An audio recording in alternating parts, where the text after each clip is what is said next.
Hello friends, હું છું Nitaben cooking ચેનલથી મારી ચેનલમાં ફ્રેન્ડ્સ તમારું ખૂબ ખૂબ સ્વાગત છે. આજે આપણે બનાવશું સાંજની વધેલી રોટલીમાંથી સવારમાં બેસ્ટ નાસ્તો.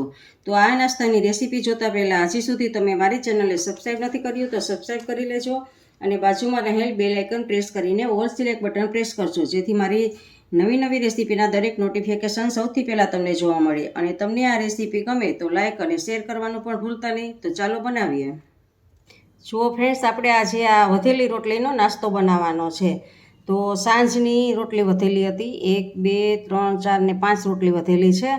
અને જો અત્યારે તડકા પડે છે, ભાદરવો મહિનો છે ને તડકા પડે છે ને, તો મેં આ રોટલીને ફ્રીજમાં રાખી દીધી હતી. અને શિયાળો હોય ને તો તમે 12 રોટલી રાખો તો પણ એવી રહેશે, વાંધો નહીં આવે. અને અત્યારે રોટલી બહુલી ઉતરી જાય છે એટલે આપણે ફ્રીજમાં રાખેલી છે. હવે હું 3 રોટલીને તેલ ગરમ રાખેલું છે અને એમાં તળવાની છું. અને 2 રોટલીનો બીજો અલગ નાસ્તો કરશું આપણે. તો ફ્રેન્ડ્સ, આપણે ગેસ ઉપર એક તપેલામાં તેલ મૂકી દીધું છે અને તેલ ગરમ થાય એટલે આપણે રોટલીને એમાં તળવાની છે. જુઓ ફ્રેન્ડ્સ, તેલ આવી ગયું છે આપણું, જો આ વરાળ નીકળે છે તો એમાં આપણે આ રોટલીને એમાં તળવાની છે. તો ગેસને આપણે ફૂલ જ રાખવાનો છે અને આવી રીતે આમ ઉપરથી આમ પ્રેસ કરતો જવાનું અને પલટાવવાની છે. આવી રીતે રોટલીને આપણે તળવાની છે. તો જો આપણે રોટલી બનાવતા હોય ત્યારે જેવી આમ ફૂલીને થઈ હોય ને એવી જ અત્યારે થઈ છે ફૂલીને. તો તમારે ફૂલાવી ન હોય તો વચ્ચેથી આમ કાપો એક કરી લેવાનો પહેલાં રોટલી નાખતા પહેલાં છે, એટલે ફૂલશે નહીં. ને જો આવી રીતે કડક કરવાની છે આપણે રોટલીને તળીને. અને આ રોટલી ખાવામાં એટલી સરસ મીઠી લાગે છે, સરસ, તમને બહુ જ મન થઈ જાય. છોકરાઓને દઈને તો છોકરાઓએ ખાવા માંડે. તો જુઓ ફ્રેન્ડ્સ, આપણે આવી રીતે કડક કરશું. જુઓ ફ્રેન્ડ્સ, હવે આપણે આ બની ગઈ છે, બ્રાઉન કલરની થઈ ગઈ છે એટલે બની ગઈ છે. અને જારો નહીં અને ચીપિયાની મદદથી જ કરવાની, જેથી કરીને આવી રીતે બધું જ તેલ આપણે નિતારી શકીએ. જુઓ અંદર તેલ વહી ગયું છે, એ બધું જ આમ નીતરી જાય. જુઓ ફ્રેન્ડ્સ, બધું જ તેલ નીકળી ગયું છે તો એને એક પ્લેટમાં લઈ લઈએ આપણે. અને એવી જ રીતે આપણે આ બીજી પણ કરી લઈએ. જો ઉપર આમ ચીપિયાની મદદથી આવી રીતે આમ કરવાનું.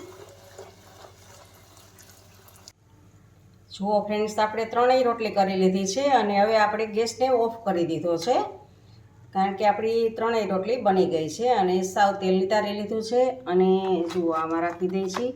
અને આપણી આ 3 રોટલી બનીને તૈયાર છે. તો હવે એની ઉપર સ્પ્રિંકલ કરવા માટેનો આપણે મસાલો એક તૈયાર કરશું.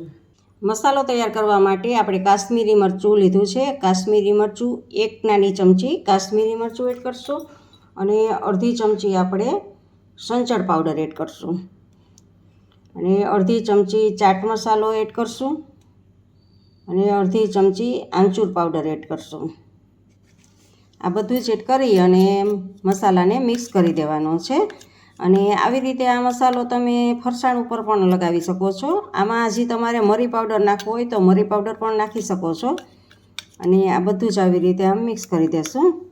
અને હવે આને હાથની મદદથી લઈ અને આપણો જે રોટલી છે એમાં તાજું હજી તળેલું હોય ત્યારે જ આવી રીતે આમ સ્પ્રિંકલ કરવાનું છે. જુઓ, જેથી કરીને આ એકદમ ટેસ્ટમાં ખૂબ જ સરસ લાગશે. અને ચા સાથે તમે ખાતા હશો ને આ નાસ્તો, ત્યારે ખૂબ જ સરસ આવે, કારણ કે ખારો સ્વાદ પણ આવશે, તીખો પણ આવશે. અને આમચૂર પાવડર છે તો ખાટો પણ આવશે, એટલે સરસ બધોય ટેસ્ટ સરસ આવશે.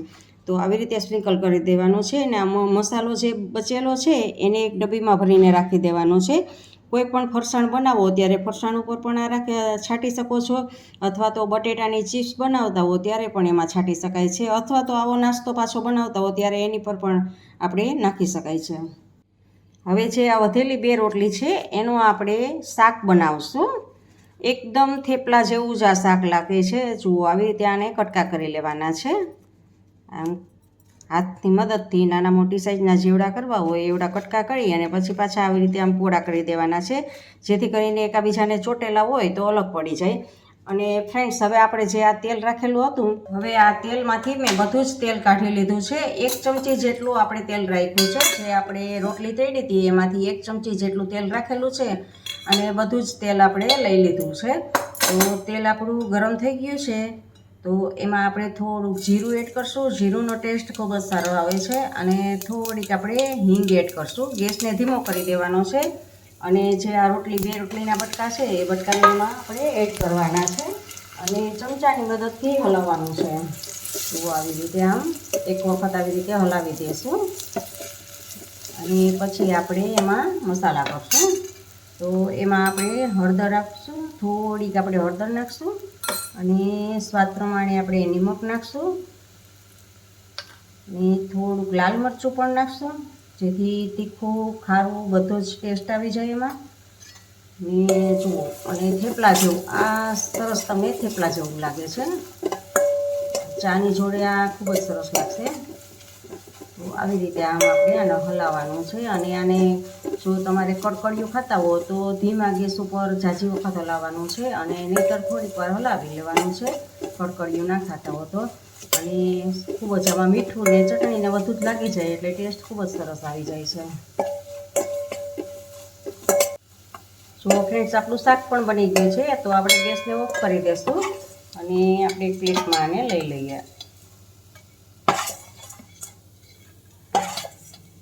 જો આવી રીતે આમ આપણી વધેલી રોટલી હોય તો એનો સવારનો નાસ્તો થઈ જાય આપણે. અને રોટલી વેસ્ટમાંથી બેસ્ટ જેવું બની જાય. આપણે ફેંકવી ના પડે અને એ જ રોટલીનો ઉપયોગ થઈ જાય આપણે. તો ફ્રેન્ડ્સ, આપણી આ સાંજની વધેલી રોટલીમાંથી સવારનો નાસ્તો બનીને તૈયાર છે.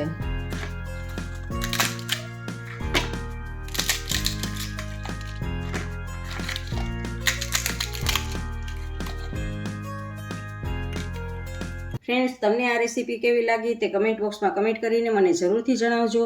ઇન્સ્ટાગ્રામમાં મારા પેજને ફોલો કરજો, મેં નીચે લિંક આપેલી છે. અને આ રેસીપી સારી લાગે તો તમારા ફેમિલી મેમ્બર્સ અને ગ્રુપમાં વધુને વધુ શેર કરજો અને મારી ચેનલને સબસ્ક્રાઈબ કરવાનું ભૂલતા નહીં.